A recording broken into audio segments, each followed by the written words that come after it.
Over to Karnataka. Following a sharp rise in heart attack cases across the state, Mysuru, there's been widespread panic reported. மீண்டும் மாரடைப்பு பிரச்சனை. அதாவது 23 பேர்கிட்ட heart attack மேலே இறந்துருக்காங்க. சின்னவன்ல இருந்து 22 வயசுல இருந்து 60 வயசு வரைக்கும் தொடர்ச்சியா ஹாசன் பகுதி அது பேசணும் ரீசெண்டாக. ஸோ இந்த மாதிரி விஷயம் நடந்திருக்கு. இப்போ இதை பற்றி நம்ம பார்க்கணும். கொஞ்சம் சென்சிட்டிவாக போயிட்டு இருக்கு, யாருமே பேசலை. நேஷ்னல் சேனல் இருக்குல்ல, இந்தியா டுடேல நியூஸ் வந்திருக்கு.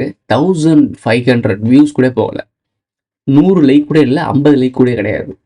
மதன் கௌரி போடுற குப்பை வீடியோவுக்கு 5000 லைக்கு, 10000 லைக்கு, 20000 லைக் வருது.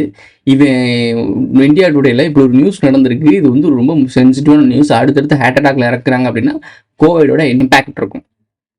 ஸோ புரிஞ்சிருக்கும் உங்களுக்கு. ஸோ இதை என்ன மேட்ரு அப்படின்றது இதை பற்றி பேசி இதுக்கு வியூஸ் அதிகமாக எடுத்து மக்கள் இதை கொண்டாடணும்ல. ஏன் அந்த வீடியோக்கு வியூஸ் போகல? அல்காரிதம் எப்படி ஒர்க் ஆகுதுன்னு புரியுதா? அப்போ எதெல்லாம் நாங்கள் ஃபில்டர் பண்ணுறோன்னு புரியுதா? நாம் இதில் சர்வே பண்ணணும். இந்த அல்காரிதத்தை புரிஞ்சுக்கிட்டோம் அப்படின்னா அல்காரிதத்தை ஏமாற்றி தான் ஒரு சில விஷயத்த சொல்ல முடியும். அதுக்காகத்தான் ஒரு சில விஷயங்களை பூசி மழுவி சொல்லிகிட்டு இருக்கோம். அதை உன்னுடைய முயற்சி மூலயமா, உன்னுடைய ஞானத்து மூலயமா நீ அப்கிரேட் ஆகிட்ட அப்படின்னா நான் சொல்கிற சூட்சமம் என்னன்றது உங்களுக்கு புரியும். நீங்கள் அப்டேட்டே ஆகாமல் கிணத்து தவளை மாதிரி ஒரு இடத்துல உட்காந்துக்கிட்டு அது இன்னும் தெளிவாக சொல்லி இப்படி சொன்னால் எப்படி புரியும்? நீ அரைவரையும் இப்போ பேசுகிற, நீ குழப்புற. அந்த கமெண்ட்லாம் பார்க்கும்போது விக்ஸ் ஆகும். ஆரம்பத்தில் நான் ஐடிபிள்யூ போடுற போஸ்ட்டே புரியாமல் இருந்தேன். வேண்டாம், என்னடா பேசுகிறாரு, என்னத்தையே பேசிட்டு இருக்காருன்னு சொல்லிட்டு தான் இக்னோர் பண்ணிட்டு போனேன். தேடி அலைஞ்ச பிறகு தான் இதுதான்டா அட்ராக்ட்னு சொல்லிட்டு ஒரு போடுற விஷயத்த அவருக்கு ஏற்ற மாதிரி நான் அப்டேட் ஆக ஆரம்பித்தேன். அதாவது பொதுவாக அப்டேட் ஆகணும், அது அவருக்கு ஏற்ற மாதிரி நான் அப்டேட் ஆனேன். கவனிக்க ஆரம்பிக்கும் போது ஓகே இதை தான் மீன் பண்ணுறதா மீன் பண்ண புரிஞ்சுக்க ஆரம்பிக்கும் போது தான் எனக்கான புரிதல் வர ஆரம்பிக்குது. ஸோ அப்போ சுய ஒழுக்கம், சுய புரிதல் தான் உன்னை மேம்படுத்தும். ஒருத்தர் அப்படியே தூக்கிட்டு வந்து உன்னை கொடுக்கறது பேர் அறிவும் கிடையாது, ஞானமும் கிடையாது, அது யூஸ்லெஸ். அதுக்கு நீ முயற்சி பண்ணி நீ அதை எடுக்கணும். உனக்கு தண்ணி தாவச்சா நீ போய் எடுத்து குடிக்கிறேல்ல, அதுதான் உனக்கு நடக்கும். தண்ணியே தாவடிக்காம இப்போ உட்காந்துருக்குமோ வந்து ஒரு வாட்டர் பாட்டில் வந்து காஸ்ட்லியான வாட்டர் குடின்னு சொல்லி குடிக்க வச்சா அதுக்கு பேர் என்னவோ அந்த மாதிரி தான். போதும் எனக்கு வேணாம் அப்படின்னு சொல்லுவோம். அது எவ்வளோ காஸ்ட்லியான இருந்தாலும் வேணாம்னு சொல்லுவார். உனக்கு புரியுதா? இப்போ ஒரு சில இந்த பைத்தியக்கார கமெண்ட்ஸ்லாம் பார்க்கும்போது புரியுதா? இதுக்காக ஒரு சில கோவம் வரும், ஒரு சில கமெண்ட்ஸ்லாம் ரிப்ளை பண்ண மாட்டேன், போய் தள்ளாட்டுன்னு போயிடுவேன். என்னதான் சொல்ல, இக்னோர் தான் பண்ணிட்டு போகணும். இன்னைக்கு அந்த வீடியோ என்னன்றது உங்களுக்கு தெரிஞ்சிருக்கும். வாங்க வீடியோக்குள்ள போகலாம். திரும்பவும் கொரோனா தடுப்பூசி சார்ந்து நம்ம பயப்படுற சூழல் வந்துருச்சுங்க. இப்போ ஒரு ஸ்டேட்மெண்ட் விட்டுருக்காரு. அதுல ஒரு கிட்டத்தட்ட கொரோனா தடுப்பூசி தான் காரணம்ன்ற மாதிரியே ஒரு சமிகையை வெளிப்படுத்திருக்காரு.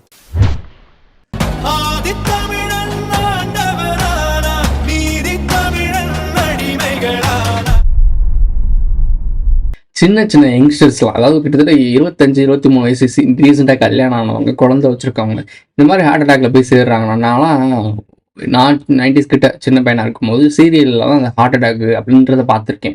ஏதோ ஒரு படங்களில் ரேராக இருக்கும். அவங்க ஏதோ அதிர்ச்சியான சம்பவம் சொல்லுவாங்க, அதனால திடீர்னு நெஞ்சை பிடிச்சிட்டு உட்காந்து ஐயோ அப்படி அப்படின்னு படுப்பாங்க. இது நான் சினிமாவில் தான் இந்த மாதிரி ஹார்ட் அட்டாக் சீன்ஸ்லாம் நான் பார்த்துருக்கேன்.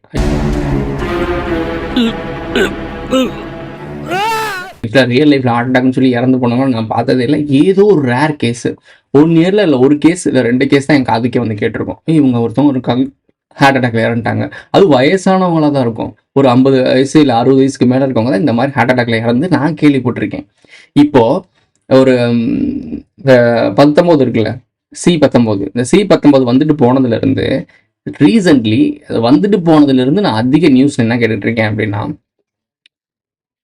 சடன் ஹார்ட் பிரேக் பிரேக்கப் ஆனதான் என் இதயம் நொறுங்கி போச்சுன்னு சொல்லுவாங்க.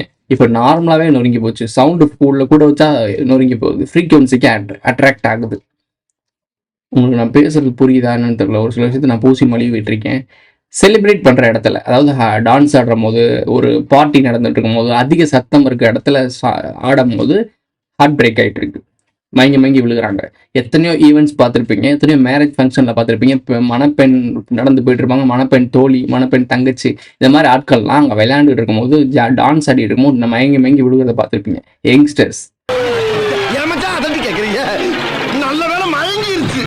ஸோ இவங்களுக்கு நான் எப்படி திடீர்னு ஸ்கூல் குழந்தை, நான் கூட சின்ன குழந்தைலாம் பார்த்துருக்கேன். ஒரு வீடியோ கிளிப்ஸ் கூட இருந்துச்சு. ஒரு சின்ன குழந்தை நடந்து போயிட்டு இருக்கு, ஃப்ரெண்ட் கூட பேசிட்டு திடீர்னு மயங்கி விழுது, ஹார்ட் பிரேக்.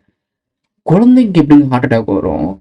நம்ம சாப்பிட்ற ஃபாஸ்ட் ஃபுட் ரொம்ப நாள் முன்னாடி நம்ம சாப்பிட்டு இருக்கோமே. ஃபாஸ்ட் ஃபுட் வந்து எவ்வளோ வருஷம் ஆச்சு? எனக்கு தெரிஞ்சு 2015 வந்துருச்சுன்னு நினைக்கிறேன் ஃபாஸ்ட் ஃபுட்லாம். அப்போ அவ்வளோ சாப்பிடும்போது அப்போலாம் அதெல்லாம் நடந்ததே இல்லையே. இப்போ இந்த C19 வந்துட்டு போனதுலேருந்து தானே இந்த விஷயம் நடந்துட்டு இருக்கு.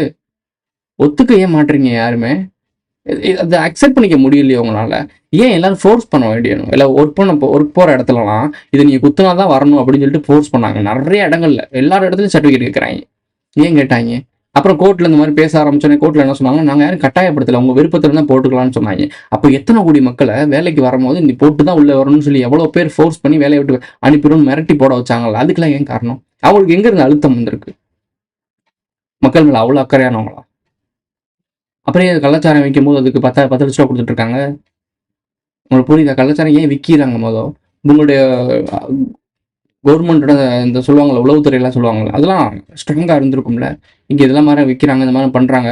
ஏங்க ஒரு ஃபோன் காலில் ஏதாச்சும் தகாத வார்த்தையை பேசினாலே ட்ரேஸ் பண்ணி அழகாக தூக்கிடுறாங்க. இவங்க இவ்வளோ பெரிய ஒரு விஷயத்தை கடத்திட்டு போய் செஞ்சு இதை விற்று மக்களை போட்டு கொண்டு இருக்காங்கன்றப்போ அந்த கோலமாவில் இப்போ அசால்ட்டாக புழங்கிட்டு இருக்குன்னு சொல்கிறாங்க. சின்ன சின்ன பசங்கள்லாம் எடுத்து ஊசியை குத்திக்கிருக்காங்கன்னு சொல்கிறாங்க. இதெல்லாம் எங்கேருந்து வருதுன்றது கூட தெரியாது அவங்களுக்கு. எப்படி தெரியாமல் இருக்கும்? எங்கேயோ மறைச்சு மக்களை ஏமாற்றி, ஏதாவது கவர்மெண்ட்டை ஏமாற்றி உள்ளே கொண்டு வந்துட்டாங்க. எங்கேயோ கொஞ்சம் நடந்தால் பரவாயில்ல. எனக்கு இது சகஜமாக நடக்கிற மாதிரி எனக்கு தெரியுது. சகஜமாக ஈஸியாக எல்லாருக்கும் ஆக்சஸ் போகிற மாதிரி தெரியுது. ஸ்கூல் குழந்தைங்கிட்ட இதெல்லாம் ஆக்சஸ் ஆகுது அப்படின்னா அப்போ எந்த லெவலுக்கு இது இருக்குன்னு உங்களுக்கு தெரியணும். அப்போது இந்த மாதிரி ஆட்கள் இதெல்லாம் ஃப்ரீடாக விட்டுட்டாங்க. உங்களுக்காக ஐயோ நோய் வருது. அதாவது கண்ணுக்கு தெரிஞ்ச ஆபத்து, போதை வஸ்துக்கள், தேவையில்லாத விஷயங்கள், ஜாதி கர்மாந்திரம், இந்த இளவுலாம் கண்ணுக்கு முன்னாடி இருக்க ஆபத்துக்கள். அதை ஈஸியாக தடுக்க முடியும், எல்லாம் பண்ண முடியும். அந்த தடுக்க முடிஞ்ச விஷயத்த கண்டுக்காம விட்டுக்குவாங்களாம். கண்ணுக்கே தெரியாத நோய்க்காக ஒரு போர்க்கொடி எடுப்பாங்களாம். இது உங்களுக்கு உண்மையிலேயே கேட்குறேன், தயவு செய்து உண்மையிலேயே கேட்குறேன், மண்டையில மூளை இருக்கா இல்லையா? கண்ணுக்கு தெரிஞ்ச அவலங்களை தடுக்கிறது கஷ்டமா இருக்கு. கண்ணுக்கே தெரியாத கிருமிக்கு எதிராக, எல்கேஜி படத்துல கண்ணுக்கு தெரியாத கிருமிக்கு எதிராக போராட்டம் பண்ணு ஒரு கோமாளி செஞ்சுட்டு இருந்தாங்கல்ல, அந்த கோமாளித்தனத்தையே ட்ரெண்ட் ஆக்கி அவன் சிஎம்மாவே ஆயிடுவான். கண்ணுக்கு தெரியாத நோயை எதிர்த்து போராடுறீங்களே, இதுல ஏதாவது லாஜிக் இருக்கா? ஊழல் கண்ணுக்கு தெரியுதா? அதெல்லாம் எதிர்த்து போராட்டம் பண்ணும்போது எல்லாரும் ஆதரவு கொடுக்குறீங்கல்ல. கண்ணுக்கு தெரியாத நோய் எதிர்த்து போராட்டம் பண்ணும்போது மக்கள் ஆதரவு கொடுக்கணும்.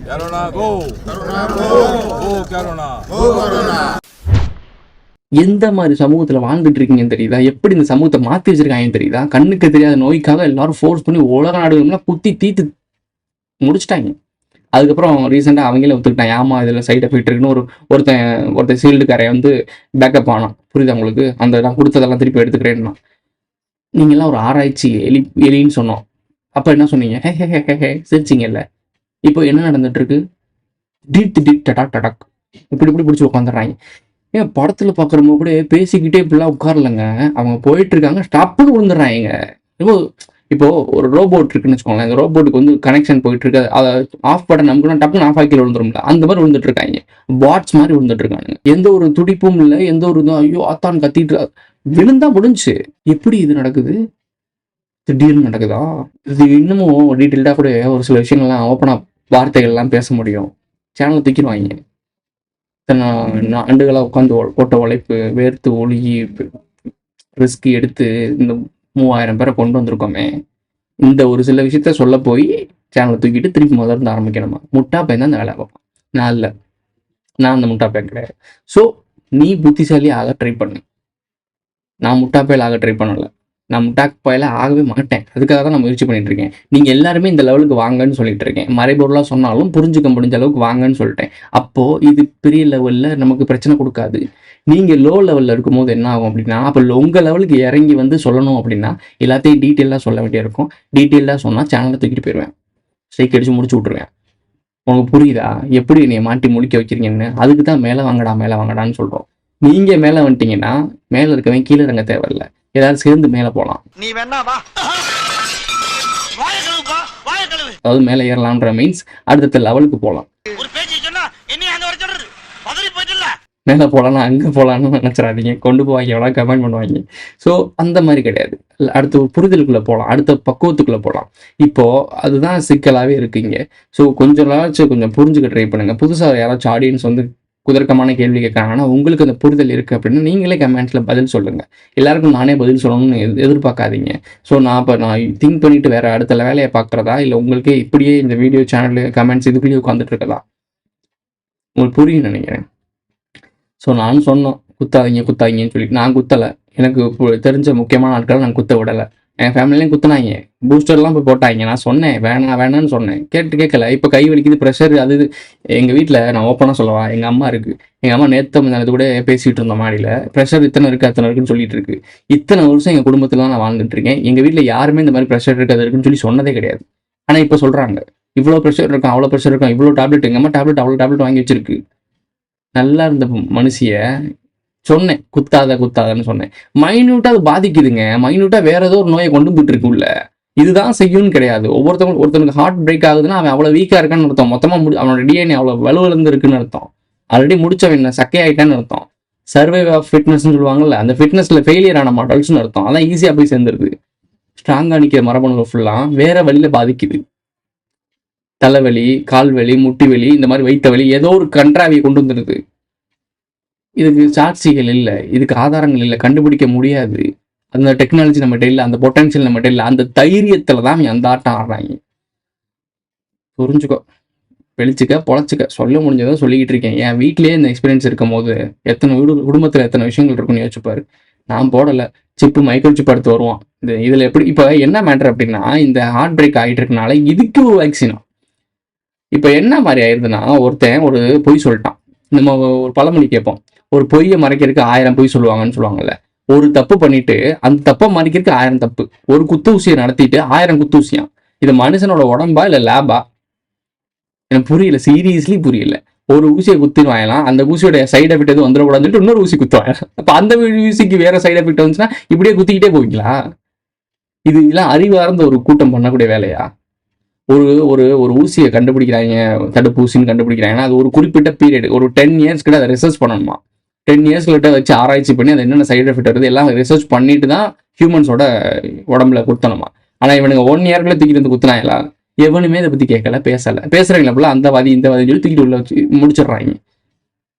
போங்கடா டே, உங்களுக்கு நல்லது சொல்லு நினைச்சிருக்காங்க, இப்பெல்லாம் உள்ள தள்ளிட்டு இருக்காங்க, நான் நவட்டி விட்டுட்டு இருக்காங்க, சேனலில் தூக்கிட்டு இருக்காங்க. நீ தற்கொலை மாட்டா தெரிஞ்சுக்கிட்டு இருந்தேன்னா, இவன் எங்களே லூசு மாதிரி கேள்வி கேட்டுட்டு இருந்தேன்னா, போய் கேட்க வேண்டிய இடத்துல கேட்காம வாயை மூடிட்டு அவர் சொன்னா சரியா இருக்கும், கமலஹாசன் குத்துனா சரியா இருக்கும், நயன்தாரா குத்துனா சரியா இருக்கும், ரஜினிகாந்த் குத்துனா சரியா இருக்கும், போ அவன் வீட்டிலே படுத்து தூங்கு. வித்தோட இந்த வீடியோ முடிஞ்சிச்சு, பிடிச்சி லைக் பண்ணுங்க, சப்ஸ்கிரைப் பண்ணுங்க, மறக்காம அதில் போட்டு இந்த டிஸ்கவுண்ட்ஸ்லாம் ஷேர் பண்ணுங்க. கடுப்பு ஏற்றுறாங்க. Who is this guy?